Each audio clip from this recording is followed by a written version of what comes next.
Salut la machine et j'espère que t'es au top. Aujourd'hui, tout est dit. On va voir la première loi de Newton, ce bonhomme-là. On va voir quand est-ce qu'elle s'applique, sous quelles conditions. Et ensuite, on va traiter un exemple. Donc, on va vraiment faire une application pour que tu saches comment l'utiliser dans tes exercices. Allez, on est parti.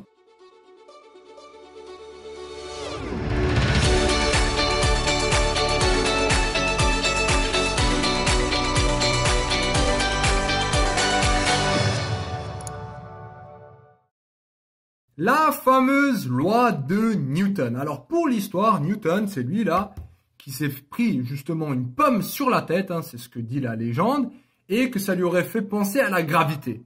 Bon, moi j'ai entendu que depuis, certains scientifiques essayent de retrouver justement cet effet de Newton, hein, ce coup de génie, chacun avec sa stratégie. Mais avant d'arriver à cette première loi de Newton, il faut juste maîtriser un petit truc. On parle de système. Alors, c'est quoi un système? Le système, c'est justement ce qu'on va étudier. Par exemple, tiens, un feutre, ça peut être le système si je veux étudier la gravité sur le feutre. Après, si je veux étudier la gravité sur deux feutres, ça peut être, le système, ça sera feutre 1 plus feutre 2. Donc, c'est juste qu'est-ce qu'on va étudier.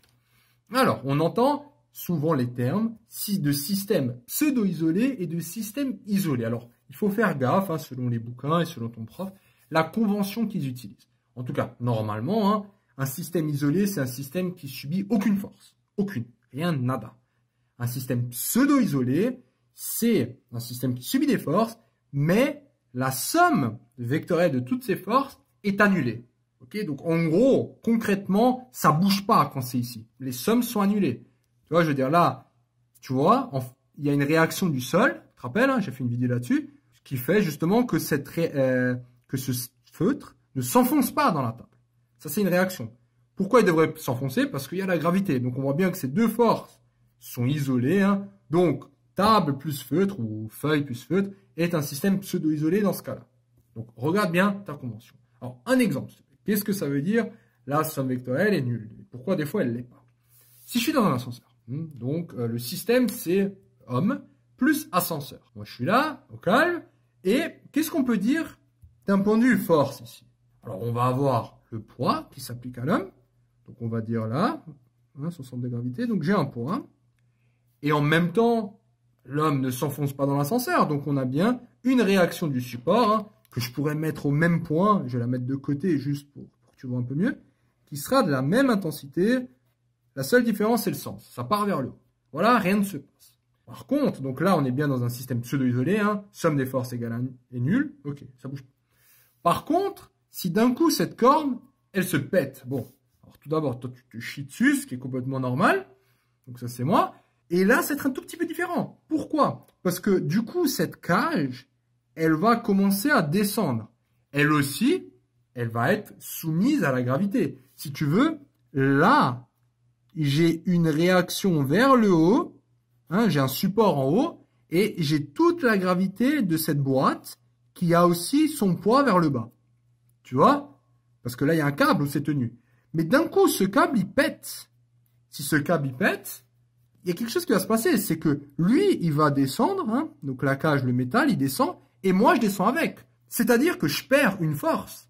Homme plus ascenseur perd une force. C'est que j'ai plus cette réaction du sol. Parce que lui aussi, il descend. Donc dans ce cas-là, c'est pas un système pseudo-isolé. Parce que les forces, justement, elles font pas zéro. D'ailleurs, c'est une chute libre. Donc, comment ça s'applique ça à la première loi de Newton? En fait, ça, c'est juste quelque chose d'important pour la première loi de Newton. Parce que la première loi de Newton dit la chose suivante.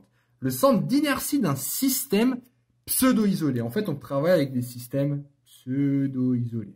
Alors, ce centre d'inertie est en mouvement rectiligne uniforme ou bien en repos dans un référentiel galiléen. Donc un référentiel où justement ce principe s'applique.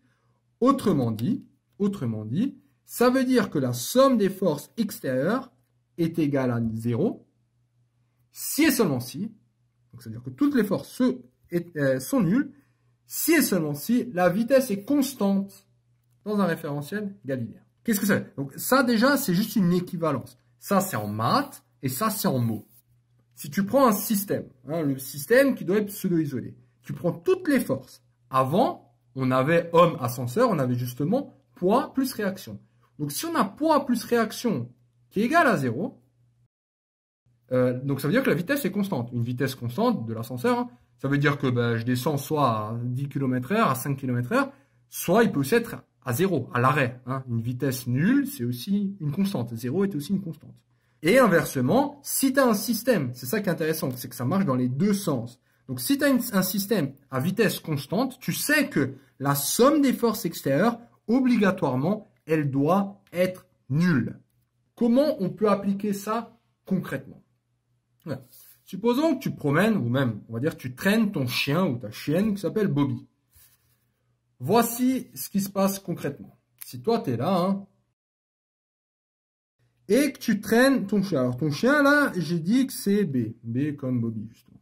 Quels sont les poids appliqués à Bobby? Alors, tout d'abord, on a le poids. Hein. Comme d'hab, hein, le poids, il le tire vers le bas. Ensuite, il y a la tension de la laisse que j'ai représentée T. Alors là, il y a un angle hein, que j'ai mis alpha. Hein.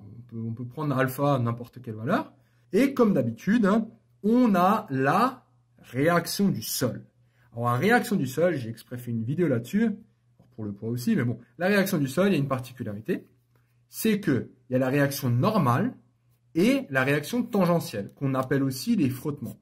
Parce que quand tu traînes un chien, forcément, il y a des frottements. On est d'accord? Même si c'est sur l'herbe ou sur le macadam, tu vas avoir des frottements. Donc ces frottements, ils vont aller à l'encontre du mouvement. Si toi, tu te déplaces comme ça, le frottement, il part vers là. Au niveau de la laisse, clairement, la tension, elle se fait en direction de la laisse, le poids vers le bas, et la réaction normale, par définition, hein, la réaction normale du sol, par définition, elle doit être perpendiculaire au sol. Alors, en plus de ça, on va appliquer ça, pour pouvoir appliquer justement la première loi de Newton. On dit qu'on va promener Bobby à vitesse constante, dans une ligne droite. Parce que tiens, Bobby, on va le traîner, hein, parce qu'il est très fatigué. Alors, pourquoi je dis traîner? Parce que lui, il marche pas. On va juste traîner cet objet. Donc concrètement, on a ça. Le système, c'est Bobby et moi. Hein.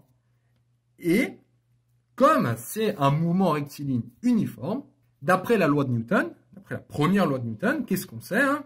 On sait que la somme des forces extérieures égale à 0. Donc ça, c'est vraiment le résultat que je viens d'appliquer là. Je suis ici. Et je dis, tiens, j'ai une vitesse constante, donc la somme des forces extérieures égale à 0.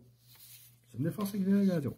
Donc au niveau des forces, on vient de faire le bilan, on a le poids, la réaction normale, les frottements et la tension. La tension justement de la laisse.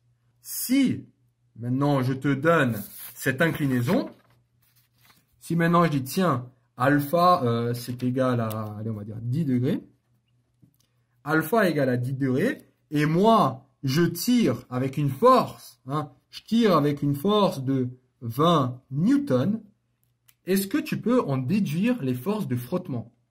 Ah, ça devient intéressant. Est-ce qu'on peut en déduire les forces de frottement en utilisant cette première loi de Newton? Donc, première chose, est-ce que Bobby s'enfonce dans la Terre? Non, Bobby ne s'enfonce pas dans la Terre. C'est-à-dire, alors là, je suis en train de me concentrer sur cet axe-là, juste pour te dire. Au niveau de cet axe, toutes les forces se compensent, vu que Bobby ne s'enfonce pas sur la Terre. Comment je peux visualiser ça? Alors, on a déjà la réaction normale, que voici. Mais on voit là, graphiquement, que cette réaction, elle est plus petite que le poids. Donc, juste cette réaction ne semble pas compenser le poids. Alors, oui, ça tombe bien, parce qu'il y a aussi une autre force. C'est la force de la tension, là. Tu vois, cette tension, en fait, on va aussi la projeter. Alors, je te rappelle juste qu'on projette tout le temps sur les axes pour pouvoir comparer justement les forces. Tu vois, sinon ça devient trop compliqué. Donc on projette sur l'axe OX, on va projeter sur l'axe OY. Comme ça, on peut bien comparer les forces. Alors tu vois, lui, tu vois, il est entre les deux là. Il est ni sur X, ni sur Y. Donc on va le projeter. Et on projette. Et je tombe à peu près ici. Donc tu vois que selon Y, j'ai à la fois la réaction normale, mais j'ai aussi ce bout là en plus. Hein, si tu veux, c'est la tension selon Y. Donc, je peux écrire ça, T selon Y. Et si je somme TY plus réaction normale, je vais obtenir le poids. Donc ça, si tu veux, c'est selon Y. Selon Y, très simple, hein, on va obtenir que le poids plus la tension plus la réaction normale, ça, c'est égal à 0. Alors, le poids, c'est égal à mg. Bref, tout ça, ça va s'annuler. Donc, très bien. Ensuite, nous, ce qui nous intéresse surtout, c'est selon x. Donc, selon x, alors selon x, ça va être la même idée. Alors là, pardon, c'est selon y. Donc, selon x, ça va être la même idée, sauf qu'on a quoi comme force? On va justement avoir la tension, là, et les frottements, vu que c'est les frottements qui m'intéressent, là. Donc, je vais avoir ce frottement. Donc, je vais avoir moins F, hein, vu que ça part, vu que les axes ils vont vers là et le frottement il va vers, plus T, selon X, qui est égal à 0. Et comment on fait maintenant? Alors, pour trouver le frottement, donc là, le frottement, directement, tu vois, tiens, frottement est égal à T selon X. Alors, T selon X, c'est quoi? On n'a pas tout à fait fini, parce qu'on se retrouve avec un triangle, où là, j'ai la tension. Donc, cette tension globale, hein, j'ai dit au début, c'est T égale à 20 newtons. Ça, c'est l'intensité. Alors, juste pour qu'on soit bien clair au niveau de la notation. Ça, si tu veux, c'est le vecteur T, la norme. C'est la norme du vecteur T. Ça veut dire que si tu prends une règle, tu mesures, tu tombes sur 20 newtons. Là, on est selon X. Donc, Tx, ça va être la projection de T. Tu vois, ça c'est T. Ça va être la projection, ça va être ça. Tx. Et F, on l'a là. Ça, c'est F. Alors, qu'est-ce que je connais en plus? Parce que moi, il me faut ce Tx. Je connais l'angle. Là, j'ai un angle alpha. Donc, comment je fais pour... Donc, j'ai alpha et j'ai T et j'aimerais bien exprimer Tx en fonction de T et alpha. Et là, ça sera toujours la même feinte. Hein. C'est quand on a des angles et on fait une projection SOHCAHTOA. Hein. SOHCAHTOA. Donc, ça, c'est de la trigo du collège. Donc, Tx. Donc là, je vois bien que j'ai cosinus alpha. K est égal à adjacent. Adjacent, c'est Tx sur hypoténuse qui est montée. Donc, forcément, hein, Tx est égal à cosinus de alpha. Alpha, j'ai dit, c'est 10 fois T, qui est égal à combien? T, c'est 20. Donc, il suffit de rentrer ça à la calculatrice et tu trouves un résultat. Ce résultat, Tx, tu sais exactement après que la force de frottement, en termes de force, elle sera égale en intensité à ce Tx. Donc, il suffit que tu trouves le résultat, hein, ça sera des newtons, et tu arrives à exprimer la force de frottement. Donc, voilà une application concrète de la première loi de Newton, où en projetant les forces, vu qu'on a une vitesse constante, on applique ça et on sait que la somme des forces est égale à 0, ce qui nous permet justement d'isoler une force. Voilà, félicitations d'être arrivé jusqu'au bout de cette vidéo. Cette vidéo t'a plu? Ça tombe bien, il y en a encore. Sur matrix.fr, tu peux non seulement télécharger le résumé de cette vidéo, mais aussi retrouver tout ton programme avec plein d'exercices corrigés étape par étape. Tu peux aussi défier tes amis dans des jeux et te mesurer à la communauté Matrix pour gagner un cadeau tous les mois. On se retrouve sur matrix.fr.